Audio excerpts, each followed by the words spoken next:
ఏమండి? మొదటి తిమోతికి రాసినటువంటి పౌలు పత్రిక 4వ అధ్యాయం 8-9 వచనాలు మనం చదువుతున్నాం. మొదటి తిమోతికు రాసినటువంటి పౌలు పత్రిక 4వ అధ్యాయం 8-9 వచనాలు మనం చదువుతున్నాం. శరీర సంబంధమైన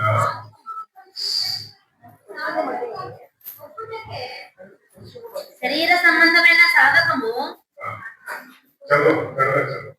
శరీర సంబంధమైన సాధకము కొంచెము మట్టుకే ప్రయోజనకరమవును కానీ శరీర సంబంధమైన సాధకము కొంచెము మట్టుకే ప్రయోజనమవును కానీ దైవభక్తి ఇప్పటి జీవము విషయంలోను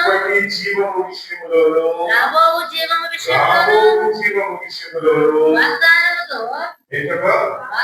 వాగ్దానముతో కూడినదైనందున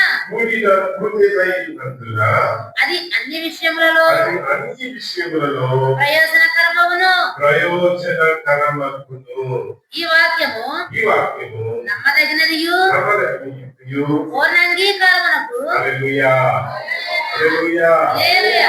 శరీర సంబంధమైన సాధనము అంటే ఏంటి?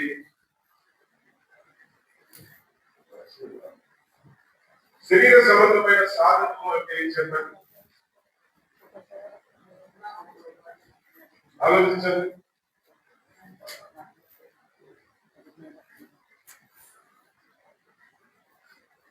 మనం అనుదినము పడేటువంటి ప్రయాసం దేనికోసం ప్రయాసపడుతున్నాం? మనం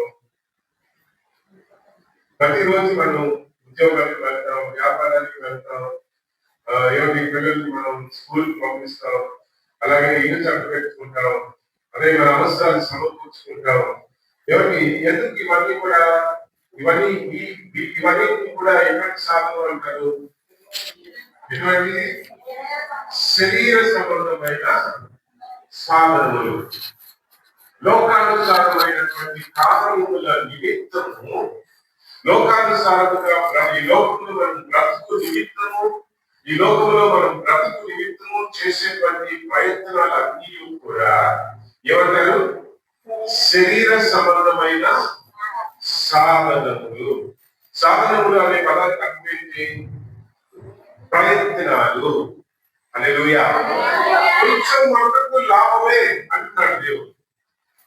అంటే ఏంటి? మనం ఏదో ఒక ఉద్దేశం పెట్టుకున్నాం, వ్యాపారం చేస్తాం, ఉద్యోగం చేస్తాం, పిల్లల్ని చదివిస్తాం, ఇల్లు చక్క పెట్టుకుంటాం. ఎందుకంటే మన ఆత్మ మంచిగా ఉండాలి, మన కుటుంబం మంచిగా ఉండాలి, పిల్లలు భవిష్యత్తుగా ఉండాలి, ఏమిటి పిల్లలకి ఏదైనా భవిష్యత్తు చేసి పెట్టాలని చెప్పేసి ఏదో మనం పడుతూ ఉంటాం. మనం పడేటువంటి ప్రయాసాలకు కొంచెం మటుకు లాభం ఉంటుంది. ఏం చెప్పండి? కొంచెం మటుకు లాభం ఉంటుంది. కొంచెం మటుకు అంటున్నాడు, పరిపూర్ణంగా చెప్పట్లేదు. హల్లెలూయా. కొంచెం మటుకు ప్రయోజనం ఉంటుంది. కానీ దీనికంటే శ్రేష్టమైన కార్యం ఏదో ఉంది అంటాడు. అదేంటో తెలుసండి? దైవ భక్తి.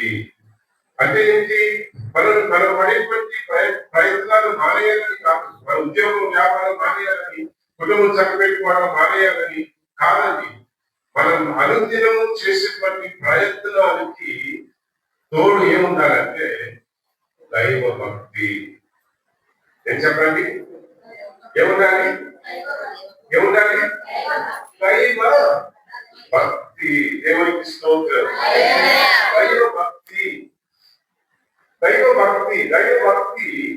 మనలో కనిపించినప్పుడు దైవ భక్తి అనేది వాగ్దానంతో కూడినది అంటున్నాడు పౌలు గారు. ఏం చెప్పండి? దైవ భక్తి వాగ్దానం అంటే దేవుని వాగ్దానంతో, దేవుని పట్ల దైవ భక్తి కలిగినటువంటి వారికి నిశ్చయముగా నేను ఉంటుందంట. కొంతమంది చెప్తుంటారు, అయ్యా ఎంత చేసినా కలిసి రావడం లేదు. ఏం చెప్పండి?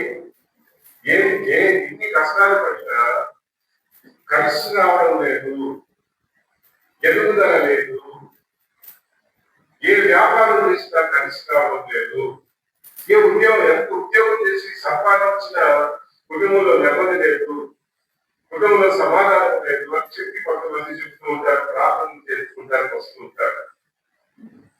నిజమే, మనం పడేటువంటి ప్రయాసాలకు తోడుగా ఏమిటి మనం శరీరానుసారంగా లోకానుసారంగా మనం పడేటువంటి ప్రయాసములు వచ్చితే దానికంటేను ఏం చెప్పండి, దానికంటేను మరి ఎక్కువగా దైవ భక్తి విషయంలో కూడా మనం ప్రయాస పెట్టాలి. మనం ఏం చేయాలి? దైవ భక్తి కోసం మనం ఏం చేయాలి? సాధనము చేయాలట. సాధనము అంటే ప్రయత్నం, ప్రయాస. ఇప్పుడు ఏమిటి లోకానుసారంగా మనం పనులు చేసుకుంటానికి, ఉద్యోగాలు చేసుకుంటానికి కొన్ని గంటలు మనం ఏమిటి కేటాయిస్తాం, కొన్ని గంటలు కేటాయిస్తాం. కానీ మన ఆత్మీయ జీవితానికి మనం ఏం చేస్తున్నాం?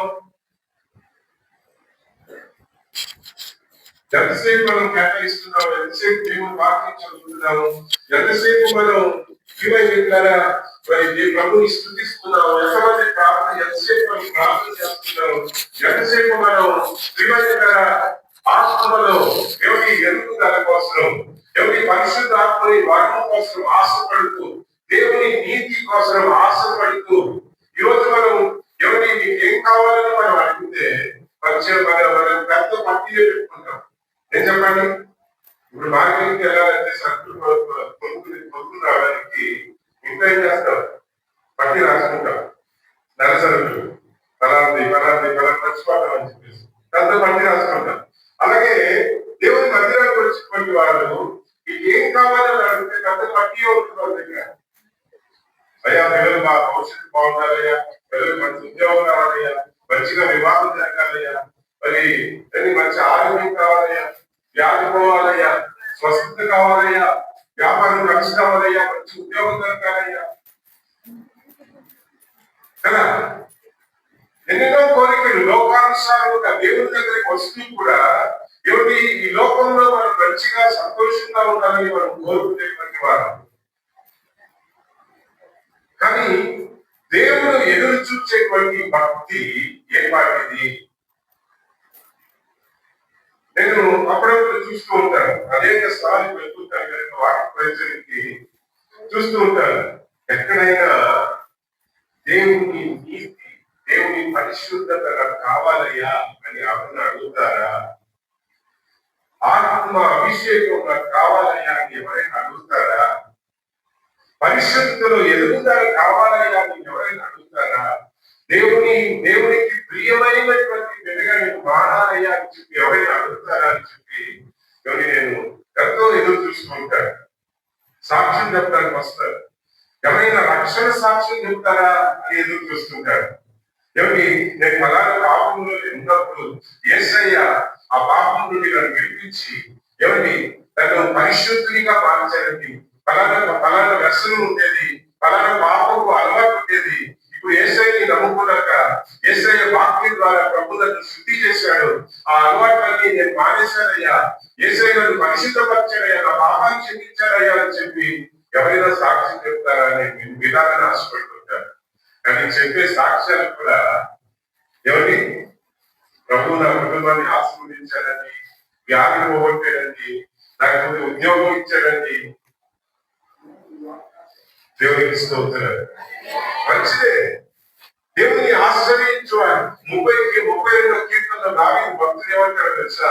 యెహోవాని భయభక్తులు కలిగిన వారు, యెహోవాని అంగీకరించే వారికి ఆయన కృప ఆవరించును. ఏం చెప్పండి? ఆయనను నమ్ముకున్న వారి కట తన కృపను వారి పట్ల, వారిపై, వారి కుటుంబంపై ఆవరింపజేసేటువంటి దేవుడు అంటారు.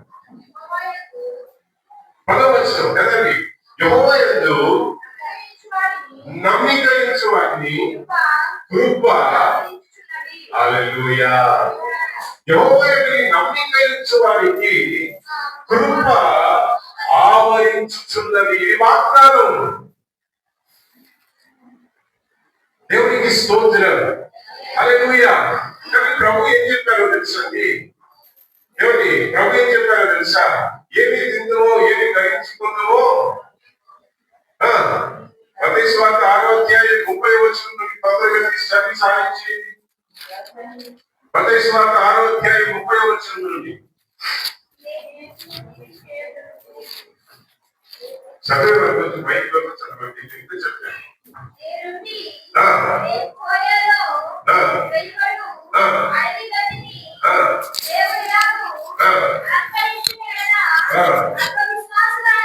అల్ప విశ్వాసాల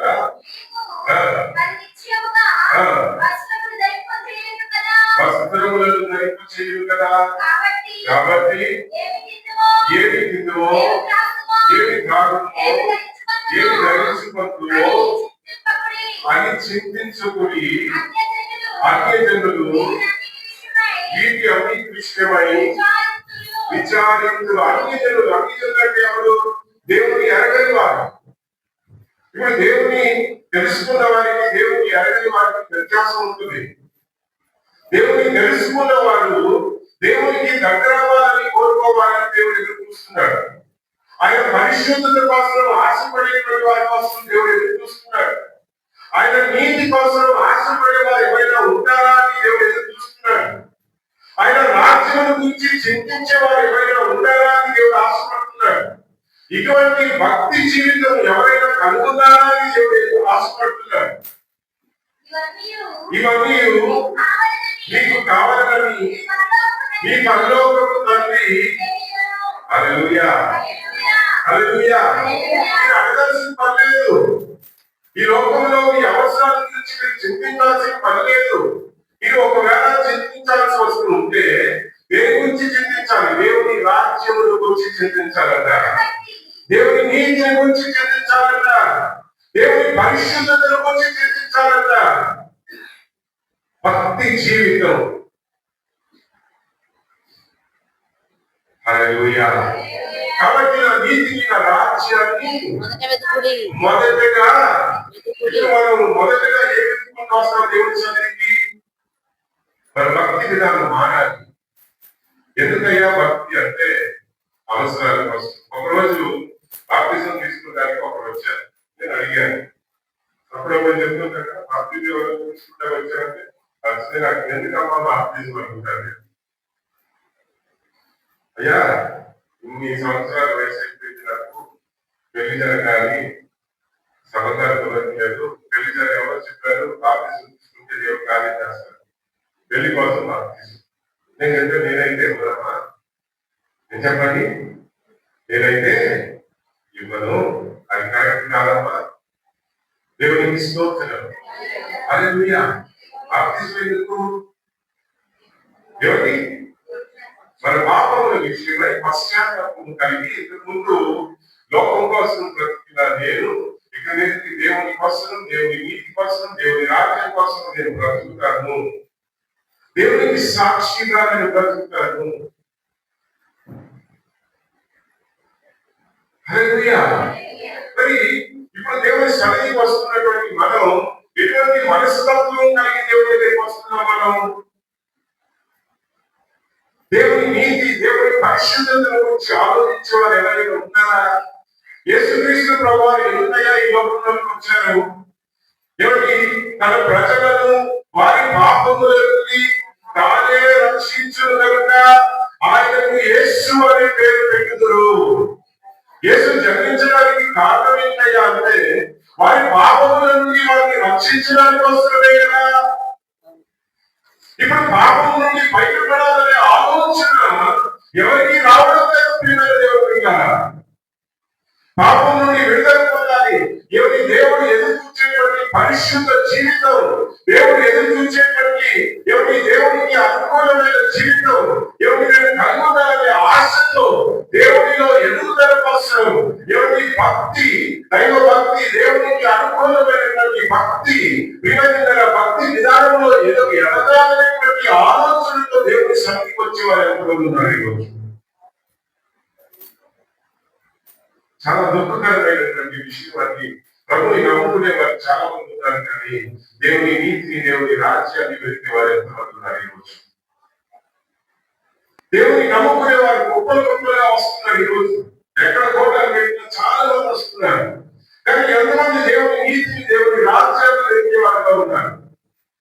దేవుడు ఎదురు చూసేటువంటి భక్తి, శరీర సాధన కోసం దేవుని దగ్గరకు వస్తున్నామా? దైవ భక్తి కోసం, ఎవరి దేవుని రాజ్యం కోసం దేవుని నీతిని ఎవరి ఎలాగైనా క్రీస్తుకి పోలిన వ్యక్తిగా నేను మారాలి. యేసయ్య ఎలాగైతే పరిశుద్ధులో, యేసయ్య ఎలాగైతే నీతిమంతులో ఆ విధంగా నా జీవితం కూడా నేను మార్చుకోవాలి. యేసయ్య ఆత్మల చేత నేను నింపబడాలి. యేసయ్య రక్తంలో నేను కడగబడాలి. ఆయన ఇష్టంగా నేను మారాలనేటువంటి ఆలోచనలు ఎంతమంది కలుగుతున్నాయి. దైవ భక్తి ఎందుకైనా అంటే దేవుని నీతి కోసం, దేవుని రాజ్యం కోసం, దేవుని ఎదురు చూసేటువంటి దైవ భక్తి ఎవరైతే కలుగుతారో వారు ఈ లోకంలోనూ బతుకుతారట, రాబోయే జీవములలో కూడా. ఇందాక చదివాం కదా తిమోతి పత్రిక, ఈ జీవములోను రాబోయే జీవములను ఎవరి ఆశీర్వాదములతో కూడినది, వాగ్దానములతో కూడినది. హల్లెలూయా. దేవుని నీతి, దేవుని రాజ్యమును వెతికే వారికి ఏ కొదువ ఉండదు. ఎందుకంటే వారిలో ఏం కనిపిస్తుంది? దేవుడు ఎదురు చూసేటువంటి భక్తి విధానం కనిపిస్తుంది కనుక ఎవరి మిగతా విషయాలన్నీ కూడా ఆయనే చూచుకునే దేవుడై ఉన్నాడు. వాగ్దానం చేశాడు. ఏం చెప్పారండి? ఇవన్నీ నీకు అవసరమని నాకు తెలిసినయా? ఆకాశ పక్షులు చూడు. 29, 27, 28 లక్షల మీరు చదవాల్సిన అవసరం లేదు. ఆకాశ పక్షులను చూడు, అవి విత్తము, అవి కొయ్యము, కానీ మనం కూర్చుకుంటాం. వాటికి ఉన్న విశ్వాసం కూడా పోయలేదు కదా. అవి ఏం చేస్తున్నాయి? ఏ రోజుకి ఆ రోజు దేవుడు మమ్మల్ని పోషిస్తున్నాడయ్యా, రేపు గురించి మాకు చింత లేదు అంటున్నాయి పక్షులు. ఎవరిలో వచ్చి పక్షులు అడిగారు, రేపు ఏంటమ్మా బతుకు, నీ బతుకేంటి, రేపేంటి పరిస్థితి అంటే అవి ఏం చెప్తాయో తెలుసా?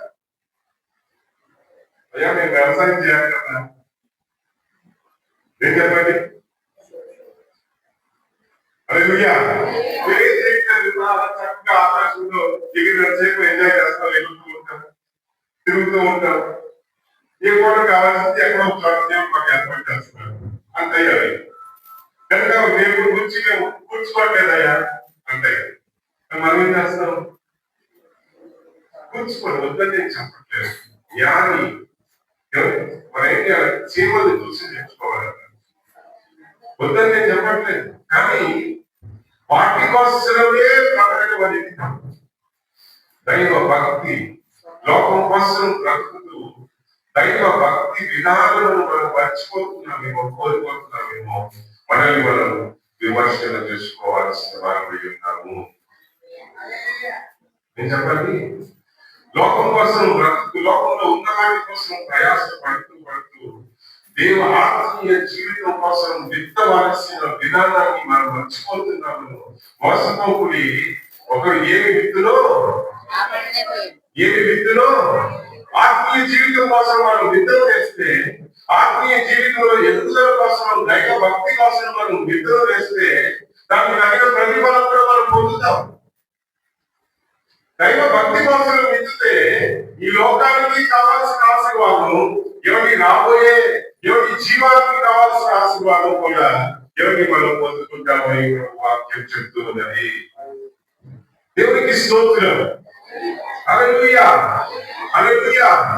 కనుక దేవుడు ఎదురు చూసేటువంటి విత్తనం, దేవుడు ఎదురు చూసేటువంటి దైవ భక్తి ఈ రోజు మనలో ఉందా అనేది మనల్ని మనం విమర్శన చేసుకోవాలి. గలాతీయులకు రాసినటువంటి పత్రిక పౌలు గారు ఏం చెప్తున్నారో ఒకసారి మనం చదువుకుందాం. గలాతీయులకు రాసినటువంటి పత్రిక 6వ అధ్యాయం 8వ వచనాలు చదివి సహాయం చేయండి. ఎలాగనగా తన శరీరేచ్ఛలను బట్టి విత్తువాడు తన శరీరము నుండి క్షయమును పట్టకపోయిను. క్షయము అంటే ఏంటి? ఏం చెప్పండి? క్షయము అంటే ఏంటి? నిలిచేది కాదు. హల్లెలూయా, హల్లెలూయా. మరి కంటి ముందు ఎల్లప్పుడూ ఉండిపోయే కార్యం కాదు. ఏమని కొంతసేపు కనిపించి అందరూ మాయమైపోయేటువంటి వాటి కోసం ప్రయాసపడుతున్నా ఉంటాం. క్షయమను పంట పోయిను, క్షయమను పంటను పోయిను, ఆత్మను బట్టి విత్తువాడు ఆత్మను బట్టి విత్తువాడు ఆత్మ నుండి నిత్య జీవమను పంట పోయిను. నిత్య జీవమను పంటను పోయిను. ఇప్పుడు రక్షణ కోసం మనం ప్రయాసపడాల్సిన పని లేదండి. కానీ రక్షణ పొందిన తర్వాత ఎవరి దేవుని నీతి, దేవుని రాజ్యం కోసం, ఎవరి దేవుని ఎదుర్కొచ్చేటువంటి దైవ భక్తితో కూడినటువంటి జీవితం కోసం మనం విత్తాలి, ప్రయాసపడాలి. రక్షణ దేవుడు ఉచితంగా ఇచ్చాడు. దేవునికి స్తోత్రం. నమ్మితే చాలు. రక్షణ కోసం మనం ఏం పెద్ద సాధకం చేయాల్సిన పని లేదు. రక్షణ మారు మనసు ఉంటే, ఎవరి చేసిన పాపముల విషయమై పశ్చాత్తాపం ఉంటే మనకు రక్షణ కలుగుతుంది. ఎఫెసీయులకు రాసిన పత్రికలో అంటాడు, ఎవరి మీ విశ్వాసం చేత, ఎవరి విశ్వాసం బట్టి కృప చేత, ఎవరి విశ్వాసం బట్టి కృప చేత మనము రక్షించబడుతున్నాము. ఎవరి మనం నమ్ముతున్నాం, యేసయ్య నా పాపాల కోసం మరణించాలని మనం నమ్ముతున్నాము. ఎవరి నా పాపాల కోసం ఆయన శిక్ష పొందాలని గ్రహించి, అయ్యో నా ఏం చేసేటప్పుడు ఆయన శిక్ష పొందడం ఏంటి ప్రభా, ఇక్కడ నేను అలా చేయను, నన్ను క్షమించు, నీకు కాల్చిన రక్తంలో నన్ను కడిగి నన్ను శుద్ధిగా చేయమని దేవుని నమ్మి, దేవుని నోటితో ఒప్పుకుని విశ్వాసంతో ఆయన ప్రార్థన చేసుకుంటే, పశ్చాత్తాపంతో ప్రార్థన చేసుకుంటే రక్షణ కలుగుతుంది. రక్షణ కలిగిన తర్వాత మనం చేయవలసినది ఏంటి? మన ఆత్మీయ జీవితం కోసం ప్రతిరోజు విత్తనం వేయవలసిన వారమై ఉన్నాము. దాని గురించి ఈ రోజు ప్రభు మాట్లాడుతున్నాడు. మనం చేయవలసినటువంటి భక్తి విధానం, మనం చేయవలసినటువంటి సాధనం ఒకటి ఉంది. ఆత్మీయ జీవితంలో ఎదుగుదల కోసం ఎవరి మనం చేయవలసిన కార్యం ఉంది అని ప్రభు మాట్లాడుతున్నారు. ఎందుకంటే దేవునిలో ఎదిగే కొద్ది, ఎవరి దేవునిలో ఎదిగే కొద్ది దానివల్ల వచ్చేటువంటి లాభం గురించి చెప్తాను చూడండి. ఎబ్రీయులకు రాసినటువంటి పత్రిక 5వ అధ్యాయం 14వ వచనం చదివి సహాయం చేయండి. ఎబ్రీయులకు రాసిన పత్రిక 5వ అధ్యాయం 14వ వచనం. వయసు వచ్చిన వారు అభ్యాసము చేత మేలు కీడులను సాధకము చేయబడిన జ్ఞానేంద్రియములను వయసు వచ్చిన వారంటే ఎవరు? లోకానుసారంగా ఆలోచిస్తే ఎవరి 14, 13 సంవత్సరాలు, 14 సంవత్సరాలు, 15 సంవత్సరాలు, ఎవరి అబ్బాయికి అద్దరినట్లు, అబ్బాయికి పిల్లలు ఎవరు పెద్దలు అయ్యారు, వయసుకు వచ్చారు అంటారు, పెళ్లి వచ్చింది అంటాం. లోకానుసారంగా దేవుడు ఇక్కడ మాట్లాడడం లేదు. మీరు 12, 13 వచ్చినారు చదివితే అర్థమవుతుంది. 15 వచ్చినారు అక్కడ ఏం చెప్తుందో తెలుసా? కాలంలో బట్టి చూసినట్లయితే మీరు బాధితులై ఉండవలసిన వారు. అంటే ఏంటి? కాలంలో బట్టి చూసినట్లయితే మీరు బాధితులై ఉండవలసిన. అంటే ఏంటంటే మీరు రక్షణ పొంది ఎన్నో రోజులు అయిపోయాయి. మీరు ఈ పాటికి చూసినట్లయితే ఎవరిని చెప్పించుకునేవారు కాక చెప్పేవారుగా ఉండవలసిన వారు. కానీ దుఃఖకరమైన విషయం ఏంటంటే దేవోక్తులలో ఆ మొదటి మూల పాఠములు మరలా మీకు గుర్తు చేయాల్సి వస్తుంది. అంటే ఏంటి? ఎదుగుదల ఇంకా పసిపిల్లలు పాలు తాగే పిల్లలు లాగానే ఎదుగుదల. ఇంకా వయసుకి ఆత్మీయ జీవితంలో ఇంకా వయసుకి రానివాడు. పుట్టిన పిల్లలు పుట్టినట్టుగానే ఉండిపోయారు అనుకోండి, ఏమవుతుంది చెప్పండి? సంతోషిస్తామా? పుట్టిన పిల్లలు పుట్టినలాగానే మిగిలిపోయారు అనుకోండి, సంతోషిస్తామా? ఏ వయసుకి తగ్గట్టుగా ఆ వయసుకి తగ్గట్టుగా ఎదుగుదల ఉంటేనే, హల్లెలూయా, ఎదుగుదల ఉంటేనే, పిల్లలు పెరిగితేనే మనం ఆనందిస్తాం. అదే పిల్లలు పెరిగి ఎవరి ఎవరో ఫోన్లు మాట్లాడుతూ పిల్లలు ఏం చదువుతున్నారు అని అడిగారు. అయ్యా ఎవరి పాపం చెప్పారు, నాకు గుర్తులేదు. ఇప్పుడు ఇంటర్ సెకండ్ ఇయర్ అయ్యా, బాబు 10th స్టాండర్డ్ అయ్యా. ఇంతమా అంత పెద్దలైతే నవ్వుతున్నారు. ఒక సంతోషం, పిల్లలు పెద్దలు అయిపోతున్నారు. కానీ అదే పిల్లలు పెద్దలు కాకుండా పసిపిల్లలాగానే ఉండిపోతే, ఎదుగుదల లేకుండా ఉంటే ఆ తల్లిదండ్రులకి కలిగే వేదన ఉంటుంది చూసారా? నేను చెప్పండి, మరి యేసయ్య మనల్ని చూసి అలాగే బాధపడుతున్నారు ఈరోజు. నేను చెప్పండి, ఈరోజు మనల్ని చూస్తుంటే యేసయ్య అరే నా పిల్లలు ఎంత ఎదిగిపోయారో అంటున్నారా, లేకపోతే ఇంకా పసిపిల్లలాగే ఉన్నాయి? ఒక్కొక్కరు రక్షణ పొంది ఏమిటి పనుల వాళ్ళు రక్షణ పొంది 10 సంవత్సరాలు అయిపోయింది, పనుల వాళ్ళు రక్షణ పొంది 5 సంవత్సరాలు అయిపోయింది అని చెప్పి 5 సంవత్సరాల వయసుకి కట్టగా పిల్లలు పెరగలేదు, ఇంకా పాలు తాగే స్థితిలోనే ఉండిపోయారు. అది 10 సంవత్సరాలు అయిపోయింది, ఇంకా ఎందుకు లేదు అని చెప్పి కన్నీరు కాల్చేటువంటి స్థితిలో యేసయ్య మనల్ని చూస్తూ బాధపడుతున్నారా? లేకపోతే అరే నా పిల్లలు ఎదిగేశారు, వయసుకు వచ్చారు, పెద్దవాళ్ళు అయ్యారు అని చెప్పి ఆలోచిస్తున్నారా? ఎందుకంటే వయసుకు వచ్చిన వారు అంటే ఆత్మీయ జీవితంలో దైవ భక్తిలో ఎదిగిన వారు ఎలా ఉంటారంటే మంచి చెడు తెలుసుకునేటువంటి జ్ఞానము వారు కలిగి ఉంటారంట. ఎందుకో తెలుసా? దైవ భక్తి వస్తుంది, మనకి నేర్పిస్తుంది ఏది మంచి ఏది చెడు. మనం ఏ పని చేస్తే మనకి మంచి జరుగుతుంది, ఏ పని చేస్తే మనకి పాపం అనుకుంటుంది, ఏ పని చేస్తే మనకి కీడు వస్తుంది, మనం నష్టపోతాం, ఏ పని చేస్తే మనం దేవుడి యొక్క మనల్ని ఆశీర్వదిస్తాడని చెప్పి దైవ భక్తిలో ఎదిగినటువంటి వారు మంచి చెడును కూర్చున్నటువంటి దైవ జ్ఞానము కలుగుతారట. అది దేవునిలో ఎదుగుదల ద్వారా మనం పొందుకుంటాం. ఆ జ్ఞానం దేవుని ఎదుగుదల ద్వారా అటువంటి జ్ఞానం మనం పొందుకుంటాం కనుక ఈ లోకములో అందుకే దేవుని పత్రిక అంటాడు ఈ జీవములకు కూడా సరిపడుగా మనం పొందుకుంటాం దైవ భక్తి ద్వారా. కానీ శ్రద్ధ ఉండదు. ఒకసారి పిల్లలు చదువుకుంటా అని చెప్తాం. కొంతమందికి చదువు అవుతుంది, కొంతమందికి చదువు అవుతుంది. చదువుకున్న వాళ్ళు కొంచెం బాగుంటారేమో, చదువు అవ్వని వాళ్ళు కష్టపడాల్సి వస్తారు కదా. అదే కష్టపడేటువంటి రోజులు వచ్చిన తర్వాత వాళ్ళు బాధపడతారు. అమ్మాయిలను చెప్పారు, మేము వెళ్ళకపోయాము, అమ్మాయిలను చదువుకోమని చెప్పి ప్రయత్నం చేసి చదివించాలని ప్రయత్నం చేశారు.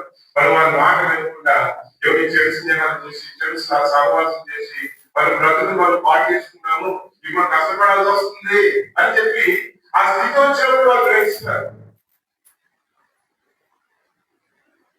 కానీ దేవుడు ప్రభు ఏమంటారు చూసారండి, దైవ భక్తి కోసం నీవు గెలిస్తే ఈ లోకంలో ఎలా బ్రతకాలో కావాల్సిన జ్ఞానం నీవు అక్కడ పొందుకుంటారు.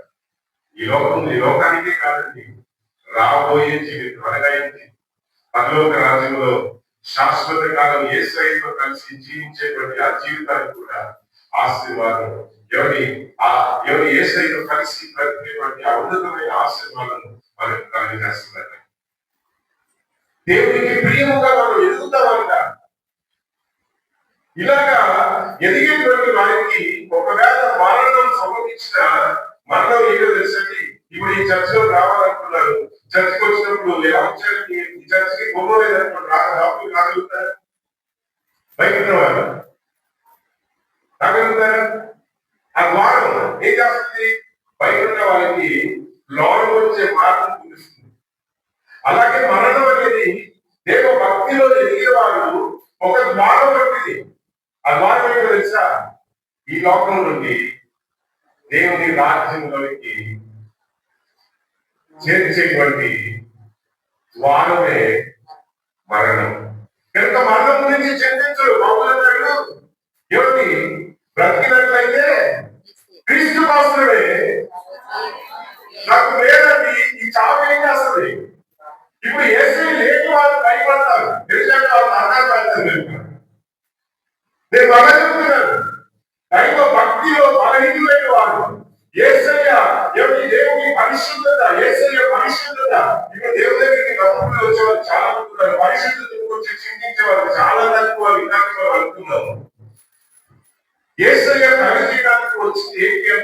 ముఖ్యమైన విషయం పాపము నుండి విడుదల.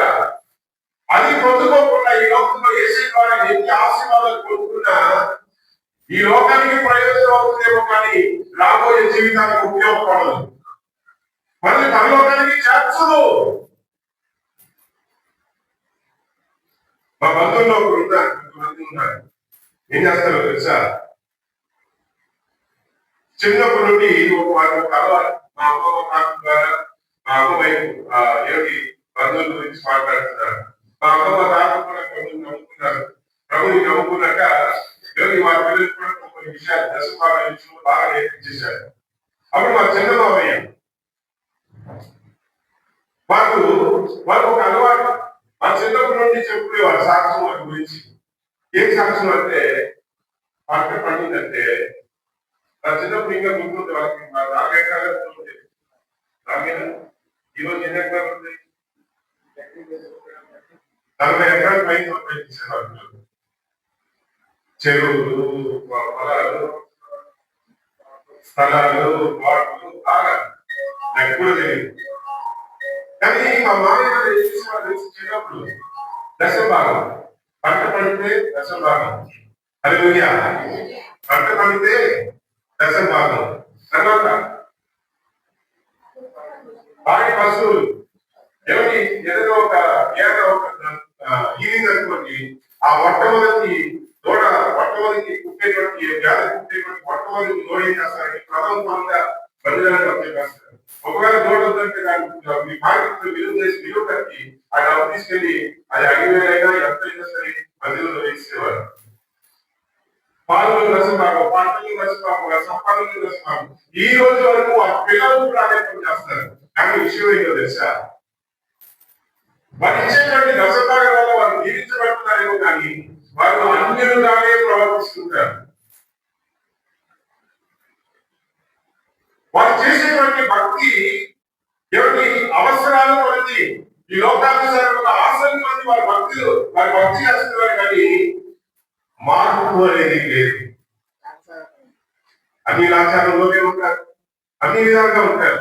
వారి భక్తి వారిని పరలోకం తీసుకెళ్తుందా అంటే లేనే లేదు. ఎందుకో తెలుసా, యేసయ్య పుట్టింది మిమ్మల్ని కేవలం లోకానుసారంగా ఆశీర్వదించడానికి కాదండి.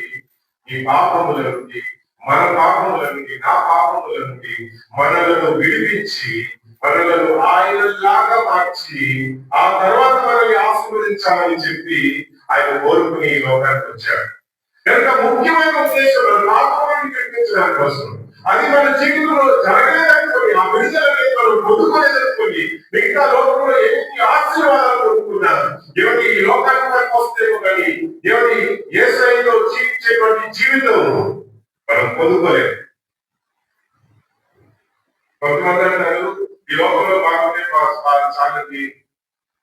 ఈ మధ్య కాలంలో మన తెలుగు సంఘంలో ఒక ఈసీ అని చెప్పి ఎవరి మంచిగా నీళ్లు మరపెట్టి స్నానం కోసం బకెట్లో పోసుకుని ఆ బకెట్ పోసుకుంటుంటే చాలా కాలు జారి పడిపోయి ఆ నీళ్ళంతా కాలు పడిపోయి పొంగిపోయి కాలంతా ఉడికిపోయి నాకు చెప్పానమ్మా, ఆలోచించాలి నిజంగా ఈ మధ్య తర్వాత నేను ప్రార్థన చేసిన కొన్ని రోజులు అయిన తర్వాత నేను చెప్పి మాట చెప్తున్నాను. వెంటనే ఎలా చెప్తున్నాను, అమ్మా ఆలోచించాలి, కొన్ని ఉడికి నీళ్లు పడితేనే ఆ వంట అనుకోలేదు. నడుకోవాలి ఎలా ఉంటుందో తెలుసా, అగ్ని ఆరదు.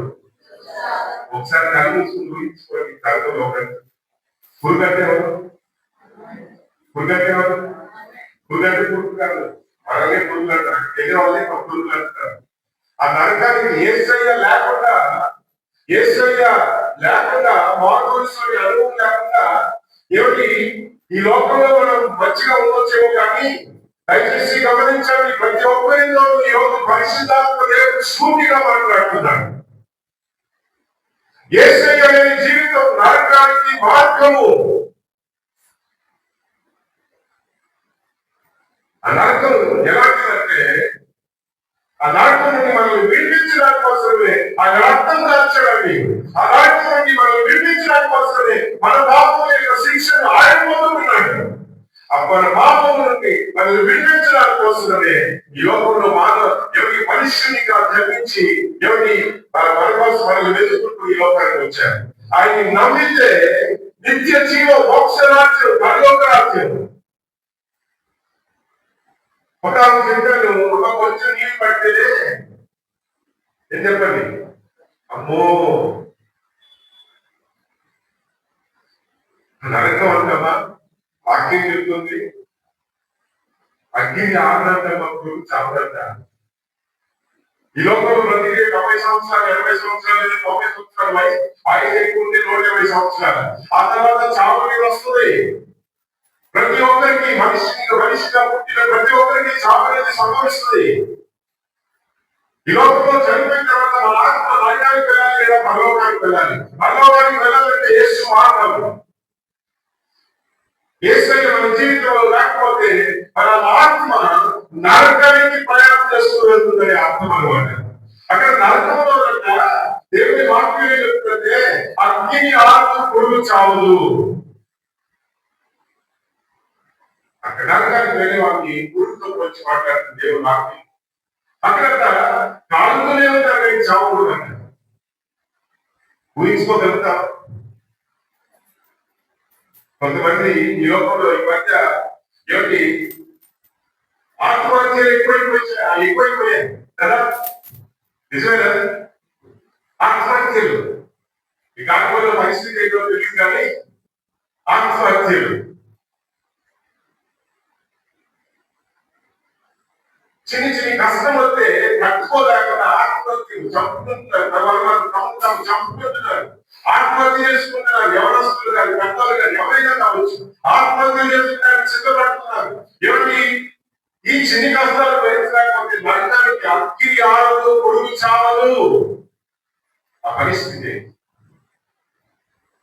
ఆ స్థితి నుండి మనం విమర్శించడానికి యేసుక్రీస్తు ప్రభువు లోకంలోకి వచ్చారు. కనుక దైవ భక్తి దేనికోసం చేయాలంట? ఆత్మలో ఎవరి ఎదుగుదల కోసం, వాక్యంలో ఎదుగుదల కోసం. దైవ భక్తి ఎవరి ఆ వాక్యంలో ఎదుగుదల కోసం, దేవుడికి దగ్గర కావడానికి కోసం, ప్రార్థనలో బలపడడానికి కోసం, వాక్యం తెలుసుకోవడానికి కోసం, దేవుడి ఆత్మచేత నింపుదల కోసం, ఎవరి దీనికోసం మనం భక్తి చేయాలంట, విత్తనం వేయాలంట. ఈ రకంగా మనం ఎవరి భక్తి సాధించిన వారు అయితే ఈ లోకంలో మనం ఎలా బ్రతకాలో, ఎవరి మంచి చెడేది అనే జ్ఞానము దేవ భక్తి ద్వారా, వాగ్దానంతో కూడినటువంటి దేవ భక్తి ద్వారా మనం పొందుకుంటాం. దేవునికి స్తోత్రం. హల్లెలూయా, హల్లెలూయా, హల్లెలూయా. పౌలు గారు ఎవరికి తను సమర్పించుకున్నాడు. ఇప్పుడు ఈ లోకంలో రక్షణ ముందే చెప్పారు, రక్షణ పొందడానికి విశ్వాసం, పాపక్షమాపణ కోసం మారు మనసు, ఎవరి పశ్చాత్తాపం కలిగి యేసే నా కోసం యేసయ్య ప్రాణం ఇచ్చాడు, రక్తదార్చాడని, మనను మరణించాడని, మనను గెలిచి తిరిగి లేచాడని నమ్మితే రక్షించబడతావు. నమ్ముకుని ఎవరి హృదయాన్ని విశ్వసించి కథలతో ఒప్పుకుంటే, యేసయ్య ప్రభు అని ఒప్పుకుంటే ఈ వాటికి చాలా అర్థం ఉంది. యేసయ్య ప్రభు అంటే యేసు ప్రభు అన కేవలం యేసు ప్రభు అని కాదండి. యేసయ్య ప్రభు అంటే పాతకాలంలో పిక్చర్ ఎన్నోసార్లు చెప్పాను. యేసయ్య ప్రభు అంటే ఏం చెప్పండి? దాని అర్థం పాతకాలంలో రాజుని చిత్రించు ప్రభు అంటారు. అంటే ఏంటి? అంటే మీ మాట చొప్పున నా ఇష్టం లేదయ్యా రాజుగారు, మీరు చెప్పిందే నేను. ఇప్పుడు యేసయ్యను చూసి ప్రభు నీవే నా ప్రభు అని మనం ఒప్పుకుంటున్నాం, నోటితో ఒప్పుకుంటున్నామని దాన్ని అర్థమేదో తెలుసా? నీవు నా ప్రభు, నీ చెప్తనే నా జీవితంలో నెరవేరాలి. ఎంతమందికి అర్థం అవుతాను ఈరోజు? ఎంతమందికి అర్థం అవుతాను ఈరోజు? దేవునికి స్తోత్రం. హల్లెలూయా. మనం కథలతో ఒప్పుకుంటే రక్షణ పొందుతాం. రక్షణ పొందిన తర్వాత ఎవరికి మనం చాలా మంది ఏమంటున్నారంటే చర్చకు వస్తూ వెళ్తుంటే చాలు, దశభాగాలు ఇస్తే చాలు, లేకపోతే ఎవరి శుక్రవారం ఉపవాసం ఉంటే చాలు. ఎందుకైనా ఉపవాసం, ఎందుకైనా చర్చకు వస్తున్నావు, ఎవరి ప్రభు రక్షించాడండి, అందుకని దేవుని నమ్ముకున్నారండి. నమ్ముకున్నావు. ఎందుకు నమ్ముకున్నావు? పాపం నుండి బయటపడడానికి. కనుక నువ్వు నమ్ముకున్నావు, నీకు రక్షణ కలిగింది, మంచిదే. నమ్ముకున్న తర్వాత మనం చేయవలసింది ఏంటి? నమ్ముకున్న తర్వాత మనం సాధనకి ఎందుకు వెళ్ళాలి? భక్తిలో వృద్ధి చెందడానికి. ఈ ఉద్దేశం మర్చిపోయేమనుకోండి, నిలువెచ్చని స్థితిలోకి దిగజారిపోతాం. ఎందుకయ్యా ఆరాధనకి వెళ్తున్నాం? ఎందుకయ్యా ప్రభుని నమ్ముకున్నాం? భక్తి విధానంలో ఎదగడానికి వస్తున్నాం. దేవునికి స్తోత్రం. హల్లెలూయా, హల్లెలూయా. పౌలు గారు ఒక చక్కటి మాట్లాడతాడు కొరింథీ పత్రికలో, నేను గాలిని కొట్టినట్టుగా చదవండి. మొదటి కొరింథీయులకు రాసినటువంటి పత్రిక 9వ అధ్యాయం 24వ వచనం నుండి కొన్ని వచనాలు చదివి సహాయం చేయండి. పందెపు రంగమందు పరిగెత్తు వారందరూ పరిగెత్తుదురు గాని 9:24 పందెపు రంగమందు పరిగెత్తు వారందరూ పరిగెత్తుదురు గాని ఒక్కడే బహుమానము పొందునని నీకు తెలియదా? అటువలే మీరు బహుమానము పొందినట్లుగా పరిగెత్తుడి మరియు పందెమందు పోరాడు.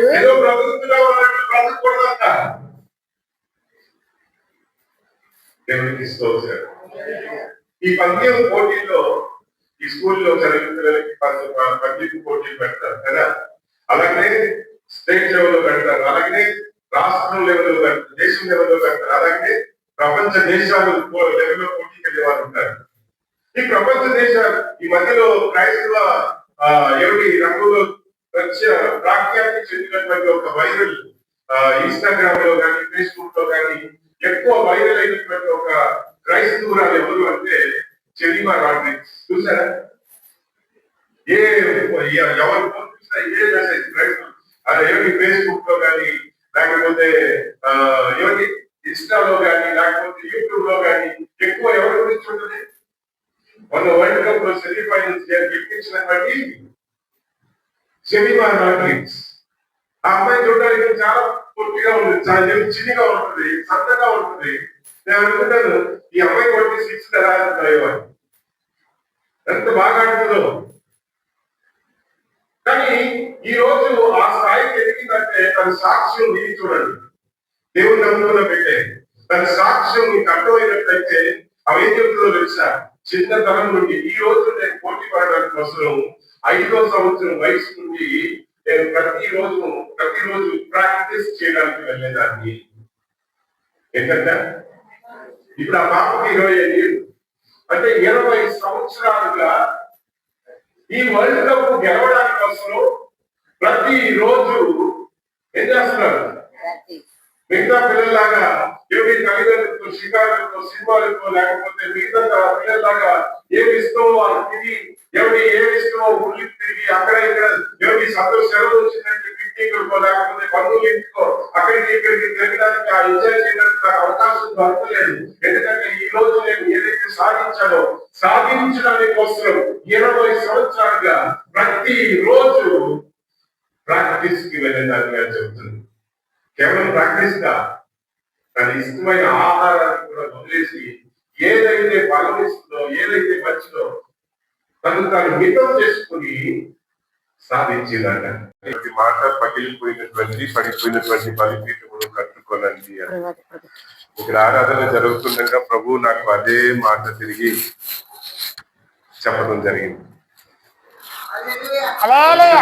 దేవుడు కొన్ని కార్యాలు మనకి గుర్తు చేస్తున్నప్పుడు మనం గమనించవలసినటువంటి వారమై ఉన్నాం. నేను సిద్ధపడినటువంటి వాక్యం నేను చెప్తాను, కానీ ఆ వాక్యానికి ముందు ఒక వచనాన్ని మనం చదువుకుని ముందుకు వెళ్దాం. 2వ దినవృత్తాంతములు 30వ అధ్యాయం 20-21 వచనాలు, చివరి 2 వచనాలు. 31వ అధ్యాయం యెహోవా హిజ్కియా చేసినటువంటి ప్రార్థనలను అంగీకరించి జనులను స్వస్థపరచెను. రెండో దినవృత్తాంతములు 31 అధ్యాయం 20-21 వచనాలు. హిజ్కియా యూదా దేశమందంతటను ఇలాగున జరిగించి తన దేవుడైన యెహోవా దృష్టికి అనుకూలముగాను యథార్థముగాను నమ్మకముగాను పని చేయుచు వచ్చెను.